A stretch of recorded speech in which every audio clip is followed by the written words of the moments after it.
High court ಏನು ಹೇಳಿದೆ? ಹೈಕೋರ್ಟ್ನಲ್ಲಿ ಕೇಂದ್ರ ಸರ್ಕಾರದ ಫಾರೆಸ್ಟ್ ಆ್ಯಂಡ್ ಎನ್ವೈರ್ಮೆಂಟ್ನವ್ರು ಏನು ಅಫಿಡೇವಿಟ್ ಹಾಕಿದ್ದಾರೆ ನಿಮ್ಗೆ ಗೊತ್ತಾ? ನಾವು ಈ ಒಂದು ಕಾರ್ಖಾನೆ ಕೊಟ್ಟಂಥ ಎನ್ವೈರ್ಮೆಂಟ್ ಕ್ಲಿಯರೆನ್ಸನ್ನು ವಾಪದೇ ಅಫಿಡೇವಿಟ್ ಹಾಕಿದೆ.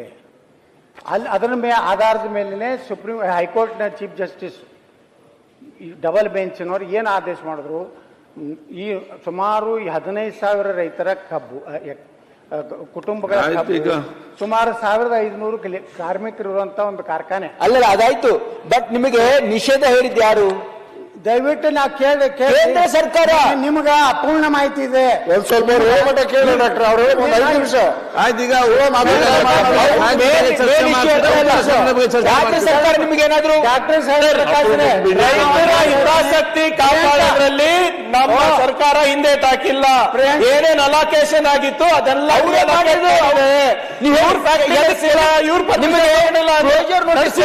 ನಡ್ಸಕ್ಕಾಗ್ತದೆ ಸರ್. ತಾವು ನಡೆಸ್ತೀರಲ್ಲ. ಪೊಲ್ಯೂಷನ್ ಕಂಟ್ರೋಲ್ ಬೋರ್ಡ್ ಗವರ್ಮೆಂಟ್ ಈಗ ಸುಪ್ರೀಂ ಕೋರ್ಟ್ ಆದೇಶ ಬರಲಿ, ಸುಪ್ರೀಂ ಕೋರ್ಟ್ ಇಂದ ನಡೆಸ್ರಿಯಪ್ಪ ಅಂತ ಹೇಳಿದ್ರೆ ಅಧ್ಯಕ್ಷರೇ, ಈಗ ಯಾವ ಒಬ್ರು ರೈತರು ಸೆಂಟ್ರಲ್ ಗವರ್ಮೆಂಟ್ ಅನುಮತಿ ಕೊಟ್ಟರೆ ನಮ್ದೇನು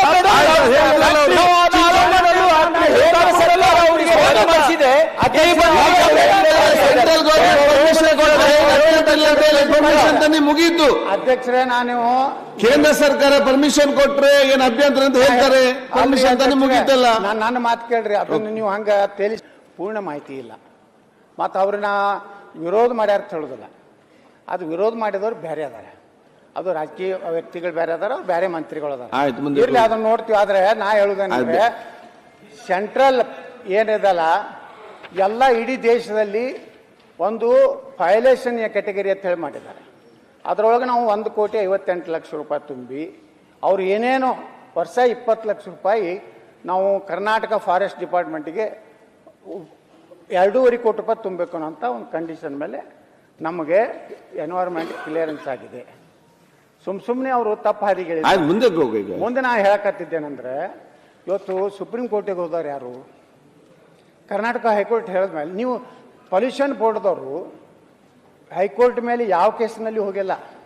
ಹೈಕೋರ್ಟ್ ಆದೇಶ ಮೇಲೆ ಆಯಾ ಕಾರ್ಖಾನೆಗಳಿಗೆ ಇವತ್ತು ಅನುಮತಿ ಕೊಟ್ಟಾರೆ. ಇಲ್ಲಿ ನೋಡಿ ಅಧ್ಯಕ್ಷರೇ, ಇದು ಹೈಕೋರ್ಟ್ಗೆ ಯಾರ ಆದೇಶ ಮೇಲೆ ಹೋಗಿದ್ರಿ? ಹೈಕೋರ್ಟ್ ಯಾಕೆ ಹೋದ್ರಿ ನೀವು? ಹೈಕೋರ್ಟ್ ನಿಮ್ಮವರೇ, ನಮ್ಮಲ್ಲ. ಪೊಲ್ಯೂಷನ್ ಬೋರ್ಡ್ ನಿಮ್ಗೆ ಗೊತ್ತಿಲ್ರಿ. ನಿಮ್ಗೆ ಬರೀ ಮೆಡಿಕಲ್ ನಾನು ಕೇಳಿದೆ. ಅವ್ರೇನ್ ಹೇಳ್ತಾ ಇದ್ದಾರೆ? Central government central control board direction ಪ್ರಕಾರ ಅಂತ ಹೇಳ್ತಾ ಇದ್ದಾರೆ. ನಿಮ್ಗ ಮೆಡಿಕಲ್ ಬಿಟ್ರೆ ಯಾರು ಗೊತ್ತಲ್ಲ. Sir, environmental norms are extremely strict. ನಿಮ್ಗೆ ಗೊತ್ತಿದೆ. ಅದು ನೀವು ಹಲವಾರು ಫ್ಯಾಕ್ಟ್ರಿ ನಡೆಸ್ತೀರಿ, ನಿಮ್ಗೆ ಗೊತ್ತಿದೆ. ಈಗ ಅವ್ರು ಒಂದು ಆಕ್ಷೇಪ ಹಾಕಿದಾಗ ಅದಕ್ಕೆ ಇವ್ರು ಹೋಗಿದ್ದಾರೆ. ಅದಕ್ಕೆ ನಾವು ಪ್ರೋಸೆಸ್ ಇದೆ. ಅದಕ್ಕೆ ನೀವು ನಿಮ್ ವ್ಯವಹಾರ ಹೋಗ್ಬೇಕಂದ್ರೆ ನಾವೇನ್ ತೋರಿಸ್ಬಿಡಿ ಅಧ್ಯಕ್ಷರೇ. ತೋರಿಸ್ಬಿಡ್ಲಿ ಚಿಂಚೋಳಿ ಅಲ್ಲಿ ಕಲಬುರಗಿ DC ಕಚೇರಿ ಎಲ್ಲ ರಿಯಲೊಕೇಶನ್ ಆಗಿದೆ. ಫ್ಯಾಕ್ಟ್ರಿ ನಡೆಸ್ಲಿಕ್ಕೆ ಏನ್ ಪರ್ಮಿಷನ್ ತಗೊಂಡ್ಬಂದು ಸಹಾಯ ಮಾಡೋಣ ಸರ್. ನಮ್ದೇನ್ ತಕರಾರಿಲ್ಲ. ಚಿತ್ತಾಪುರಿಗೂ ಹಾಕ್ರಿ, ಚಿಂಚೋಳಿಗೂ ಹಾಕ್ರಿ, ಗ್ರಾಮೀಣಕ್ಕೂ ಹಾಕ್ರಿ, ಸ್ವಾಗತ ಮಾಡ್ತೀವಿ. ಚರ್ಚೆ ಮಾಡ್ತೀರಾ? ಉತ್ತರ ಕನ್ನಡ ಬಗ್ಗೆ ಚರ್ಚೆ ಮಾಡ್ತೀರಾ ನೀವು? ಚರ್ಚೆ ಮುಗಿಸಿ ಬೇರೆ ಮಾತಾಡ್ಬೇಕಲ್ಲ. ಈ ರೀತಿ ರಾಜಕೀಯ ಮಾಡ್ತಾರ. ಆಯ್ತು ನೋಡ್ರಿ, ನೀವು ಹಾಕೋದಿದ್ರ ಇವತ್ತು MP ಪಾಲ್ ಹೋಗಿ ಅಮೆರಿಕಾದಾಗ ಅಟ್ಟು ತಂದಿನಿ ಇಟ್ಟು ತಂದಿನ. ಆಯ್ತು, ಮುಂದೆ ಆ ಲುಲ್ಲು ಮಾಲ್ ನನಗೆ ರೆಡ್ ಕಾರ್ಪೆಟ್ ಕೆರೆ ಮುಣಗಿಸಿ ಕಾಂಪ್ಲೆಕ್ಸ್ ಕಟ್ಟಿ ಕೊಟ್ಟರು. ಈಗ ಲುಲ್ಲು ಮಾಲ್ ಬರ್ತಾ ಇರೋದು ಫುಡ್ ಇವತ್ತು ಅಧ್ಯಕ್ಷರೇ,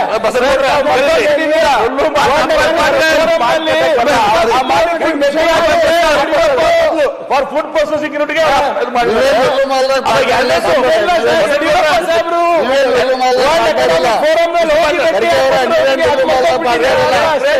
ಈಗ ಬಿಜಾಪುರ ಏರ್ಪೋರ್ಟ್ ಅದು ಎನ್ವಿರಾನ್ಮೆಂಟ್ ಸಲಹೆ ನಡೆದಿದ್ದಾರೆ. ಎನ್ವಿರಾನ್ಮೆಂಟ್ ಕ್ಲಿಯರ್ ತಗೊಂಡಿಲ್ಲ, ಹಿಂದೆ ಪೀಡ್ ಬಿಡಿದ್ರು ಅಂತ ಹೇಳಿ ಯಾಕೆ ನೀವು ಪ್ರಯತ್ನ ಮಾಡ್ತಾ ಇದೀವಲ್ಲ. ಈಗ ವಿರೋಧ ಮಾಡಕತ್ತೀರಿ. ಎನ್ವಿರಾನ್ಮೆಂಟ್ ಬಿಜಾಪುರ ಮಾಡ್ತಾ ಇದೀವಲ್ಲ. ಈಗ ಹಿಂದೆ ತುಟ್ಟಿ ವೈದ್ಯರು ಕೊಟ್ಟು ಇಡೀ ವೈಲೇಷನ್ ಕ್ಯಾಟಗರಿ ವಿರೋಧ ಮಾಡಕತ್ತೀರಿ. ಅದು ಒಂದು ಭಾಗ. ಈಗ ನಾವು ಈಗ ನೀವು ಅಲ್ಲಿ ಏನಾಗಿದೆ ಎನ್ವಿರಾನ್ಮೆಂಟ್ ಪರ್ಮಿಷನ್ ತಗೋಬೇಕಾಗಿತ್ತು, ನೀವು ತಗೊಂಡಿಲ್ಲ. ನಮ್ಮ ವಿಮಾನ ನಿಲ್ದಾಣಕ್ಕೂ ತಗೋಬೇಕಾಗಿತ್ತು, ತಗೊಂಡಿಲ್ಲ. ಈಗ ನಾವು ಬರ್ದಾಡ್ತಾ ಇದ್ದೀವಿ. ನೋಡಿ ಈಗ ಮಾತು ಮುಗಿಸಿ ಬೇರೆ ಮಾತಾಡ್ಬೇಕಲ್ಲ. ಅಧ್ಯಕ್ಷರೇ ಅವ್ರು ಏನ್ ಮಾಡ್ತಾರೆ ಅಲ್ಲ, ಬೇರೆ ಎಂ.ಎಲ್.ಎ ಮಾತಾಡ್ಲಿಕ್ಕೆ ಉತ್ತರ ಕನ್ನಡ ಬಗ್ಗೆ ಚರ್ಚೆ ಮಾಡಿ. ನೀವು ಬೇಗ ಮಾತು ಮುಗಿಸಿ, ಮಾತು ಮುಗಿಸಿ. ಅವರ ಆಡಳಿತ ಪಕ್ಷದ ಪ್ರೊಸೆಸಿಂಗು ನಿಮ್ಮ ಮಾತು ಮುಗಿಸಿ. ಅವ ಮನೋಸ್ಥಿತಿ, ಅವರು ಈಗ ಯಾವ ರೀತಿ ತೊಂದರೆ ಕೊಡ್ತಾ ಇದ್ದಾರೆ ಎಲ್ಲರಿಗೂ ಗೊತ್ತಾಗಿದೆ. ಯಾರು ಕೊಡ್ತಾ ಇದ್ದಾರೆ ಅನ್ನೋದು ಗೊತ್ತಾಗಿದೆ. ಮುಂದಕ್ಕೆ ಹೋಗ್ಲಿ. ಅದು ಕಾಲದಲ್ಲಿ ನಾವು ಸುಪ್ರೀಂ ಕೋರ್ಟಿಗೆ ಹೋಗಿದ್ದೀವಿ. ಮುಂದಕ್ಕೆ ಹೋಗುವ. ಏನಾದರೂ ಮಾನವೀಯ ದೃಷ್ಟಿಯಿಂದ, ರೈತರ ದೃಷ್ಟಿಯಿಂದ ಇವರಿಬ್ರು ಪ್ರಭಾವಿ ಸಚಿವರು ಅದಾರ, ಅವ್ರು ಏನಾದ್ರು ಮಧ್ಯಸ್ಥಿಕೆ ವಹಿಸ್ತಾರೆ ಅಂತೇಳಿ ಪ್ರಯತ್ನ ಮಾಡುದಿಲ್ಲ. ಬಿಡ್ಲಿ, ಮುಂದೆ ಏನಾಗ್ತದೆ ಹಣೆ ಬರ ಆ ಅತಿ ಹಿಂದುಳಿದ ಭಾಗ, ಯಾಕಂದ್ರೆ ಅದು ಅಭಿವೃದ್ಧಿ ಆಗಬಾರ್ದಿದ್ರೆ ಬಿಡ್ಲಿ. ಆದ್ರೆ ಬೀದರ್ ಜಿಲ್ಲೆಯಲ್ಲಿ ನೆಕ್ಸ್ಟ್ ಯಾವ ಅರಣ್ಯ ಮಂತ್ರಿಗಳಿದ್ದಂತ ಜಿಲ್ಲೆಯಲ್ಲಿ ಮಾಲಿನ್ಯಕಾರಕ ಕಂಪನಿಗಳಿಂದ ವಾತಾವರಣ ಕಲುಷಿತ, ಕೈಗಾರಿಕಾ ಪ್ರದೇಶದ ವಿಷಯ ಯಾದಗಿರಿ ಡಿಸ್ಟಿಕ್ ಅಣ್ಣ, ಯಾದಗಿರಿ ಡಿಸ್ಟಿಕ್, ಯಾದಗಿರಿ ನಿಮ್ ಕೈಯಾಗಿದ್ದದ್ದು ಯಾದಗಿರಿ ಒಟ್ಟ ಯಾದಗಿರಿ ಅಲ್ಲೇ ಚಿಂಚೋಳಿಯಲ್ಲಿ ಸಿಮೆಂಟ್ ಫ್ಯಾಕ್ಟ್ರಿ ಅದಾವ್ರಿ, ಸಿಕ್ಕಾಪಟ್ಟೆ ಧೂಳು, ಸಿಕ್ಕಾಪಟ್ಟೆ ಮಾಲಿನ್ಯ. ಆದ್ರೆ ನಮ್ಮ ಮಾಲಿನ್ಯ ಅಧಿಕಾರಿಗಳಿಗೆ, ಯಾಕಂದ್ರೆ ದಿನಾ ಮುಂಜಾನೆ ಮಂತ್ರಿಗೆ ಫೋನ್ ಏನಂದ್ರೆ ಅದು ಹೋಗಿ ಅದು ಯತ್ನಾಳಂದು ಏನಾಯ್ತು, ಯತ್ನಾಳದ್ದು ರಿಪೋರ್ಟ್ ಕಳಿಸ್ರಿ, ಡೈಲಿ ಮಾಡ್ಲಿ. ಅದು ಏನು ನಮ್ದು ಕಾಲ್ ಬಂದಾಗ ನಾವು ಹೇಳ್ತೇವೆ ಅಧ್ಯಕ್ಷರೇ.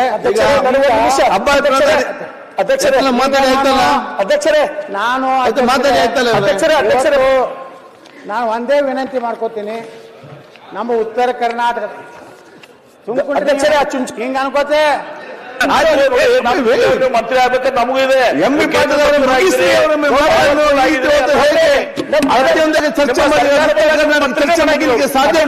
ಮಂತ್ರಿ ತಗೊಂಡು ಏನ್ ಮಾಡೋದು? ಸ್ಪೀಕರ್ ಆಗ್ರಿ, ಅದನ್ನ ಬಿಟ್ಟು ಹೋಗಿಲ್ಲ. ಮಂತ್ರಿನೂ ಬೇಡ, ಸ್ಪೀಕರ್ ಬೇಡ,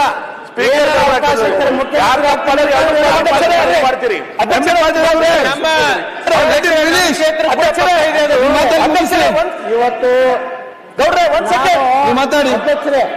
ಗೌಡ್ರೆ ಪ್ರವಾಸೋದ್ಯಮದಲ್ಲಿ ಮಾತಾಡಿ ಮುಗಿಸಿ. ಅವ್ರಿಗೆ ಉಪದ್ರ ಮಾಡಬೇಡಿ, ಮಾತಾಡಿ. ಅಧ್ಯಕ್ಷರೇ, ರೈತರ ಕಬ್ಬ ಮುಂಚೂಣಿಗೂ ನಮ್ ಕಬ್ಬ ಹೋಗುವ ನೀವು ಮಾತಾಡಿ. ಸಚಿವರಿಗೆ ದಯಮಾಡಿ. ಅಧ್ಯಕ್ಷರೇ, ಶುಗರ್ ಫ್ಯಾಕ್ಟರಿ ಹಾಕ್ಯಾರ, ರೈತರ ಹಿತದೃಷ್ಟಿ ಮಾತಾಡಿದ್ದೀನಿ. ಆಯ್ತು, ಅವ್ರು ಮಾಡುದಿಲ್ಲ. ನೀವು ಪರ್ಮಿಷನ್ ತಗೊಂಡು ಏನೋ ನೆಪ ಹೇಳಿದ್ರೆ ಹೇಳಲಕ್ಕ ಆಯ್ತು, ಮುಂದೆ ಹೋಗಿ ಕನ್ಕ್ಲೂಡ್ ಮಾಡಿ. ಪ್ರವಾಸೋದ್ಯಮ ಕನ್ಕ್ಲೂಡ್. ಮೈಸೂರಿಗೆ ಎಷ್ಟು ನೀವು ಪ್ರಾತಿನಿಧ್ಯ ಕೊಡ್ತೀರಿ? ಮೈಸೂರು ದಸರಾಕ್ಕೆ ಎಷ್ಟು ಪ್ರಾತಿನಿಧ್ಯ ಕೊಡ್ತೀರಿ? ಉತ್ತರ ಕರ್ನಾಟಕದಲ್ಲಿ ಏನು ಪ್ರವಾಸೋದ್ಯಮ ಏನು? ಆಯ್ತು, ಮುಂದಕ್ಕೆ ಹೋಗುವ. ಎಲ್ಲ ಅದೇ ಹೇಳಕತ್ತೀನಿ, ಮೈಸೂರಿಗೆ ಎಷ್ಟು ಕೊಡ್ತೀರಿ ಪ್ರಾತಿನಿಧ್ಯ? ಈ ಭಾಗದಾಗೂ ಟೂರಿಸಂ ಆಯ್ತು, ಜನ ಬರ್ಬೇಕಲ್ಲ. ನೋಡಿ, ನಾವು ಈ ಉತ್ತರ ಕರ್ನಾಟಕ, ದಕ್ಷಿಣ ಕರ್ನಾಟಕ ಪ್ರತ್ಯೇಕ ರಾಜ್ಯ ಅನ್ನುವಂತ ವಾದವನ್ನು ಮಾಡುವುದಿಲ್ಲ. ನಾವು ಸಮಗ್ರವಾದ ಕರ್ನಾಟಕ, ನಮ್ಮ ಸಾವಿರಾರು ವರ್ಷಗಳ ಹೋರಾಟ ನಂತರ ಕನ್ನಡ ಅಖಿಲ ಕರ್ನಾಟಕವನ್ನು ನಮ್ಮ ಹಿರಿಯರು ಪ್ರಾಣ ಕೊಟ್ಟು ಹೋರಾಟ ಮಾಡಿ, ಅನ್ನ ಸತ್ಯಾಗ್ರಹ ಮಾಡಿ ಇದೊಂದು ಕರ್ನಾಟಕವನ್ನು ಮಾಡಿದ್ದಾರೆ. ಆದರೆ ಯಾವುದೇ ಸರ್ಕಾರ ಬರಲಿ, ಉತ್ತರ ಕರ್ನಾಟಕಕ್ಕೆ ನ್ಯಾಯ ಕೊಡ್ಬೇಕಂತ ಹೋರಾಟ ಮಾಡ್ತಾ ಇದ್ದೀವಿ.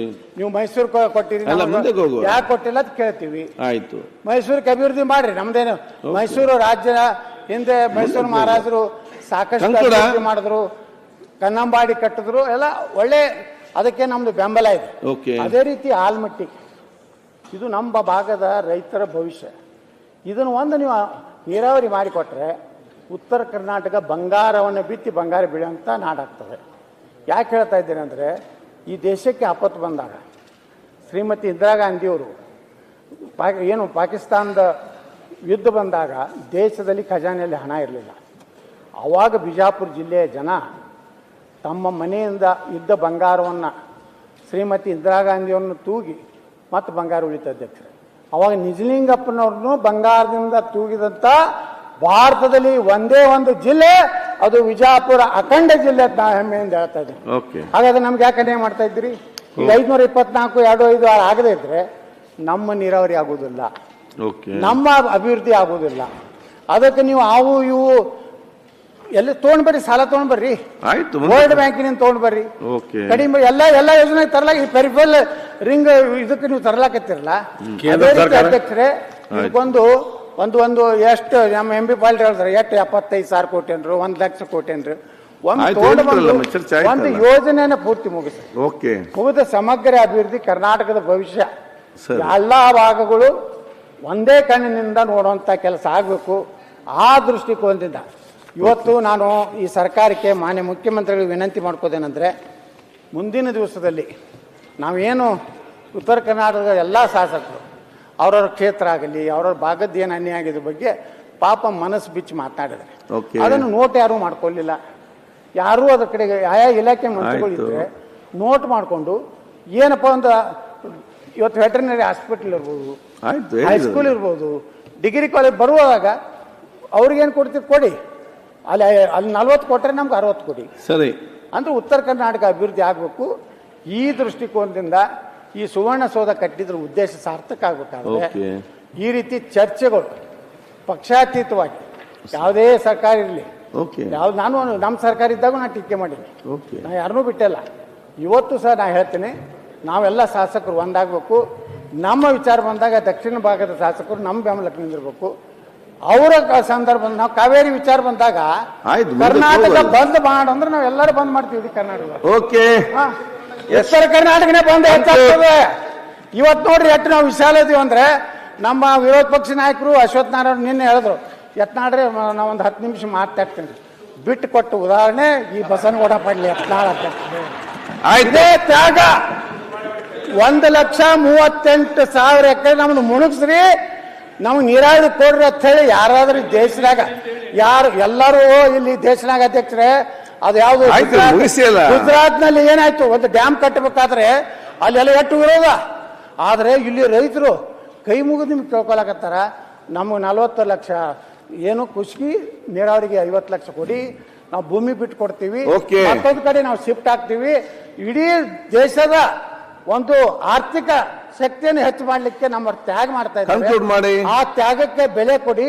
ಉತ್ತರ ಕರ್ನಾಟಕದವ್ರನ್ನ ಈ ಸಚಿವ ಸಂಪುಟ ಪುನರ್ರಚನೆ ಆಗಾಗ ಉತ್ತರ ಕರ್ನಾಟಕದ ನೀರಾವರಿ ಮಂತ್ರಿ ಮಾಡಬೇಕು ಅಂತ ಹೇಳಿ ಆಗ್ರಹ ಮಾಡಿ ನಾನು ಮಾತು